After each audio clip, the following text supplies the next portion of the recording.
A tentative deal reached today between General Motors and the United Autoworkers Union, and it could bring an end to that nationwide 6-week strike. Natalie Kuchko joins us with what this means for the hundreds of GM auto workers locally. Natalie.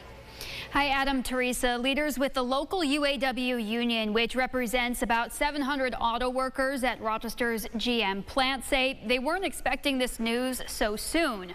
While workers locally had not been tapped to take part in these strikes, they anticipate much of their contract will align with what Ford has settled on in recent days. Some of our workers were getting a little bit anxious. It's the potential end to just over 6 weeks of walkouts for GM employees across the U.S. Employees back at Rochester's GM plant on Lexington Avenue were on standby. The tentative deal from GM follows Ford's agreement to a new contract last week, followed by Jeep maker Stellantis on Saturday.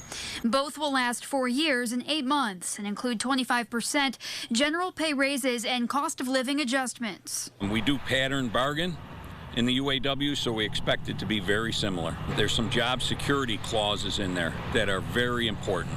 You can get the best contract known to man negotiated, but if the plant closes a week later, you really haven't accomplished much. Montina Scott is a near 25-year veteran with the local GM plant. She agrees job security is among the key sticking points in a new contract. Job security. It's been a long time coming, and we want to make sure that there's a future in the company as well as the business here on Lexington Avenue.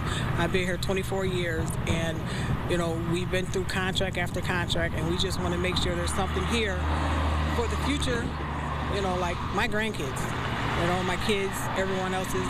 I'm a second-generation employee here, and I want that to continue on.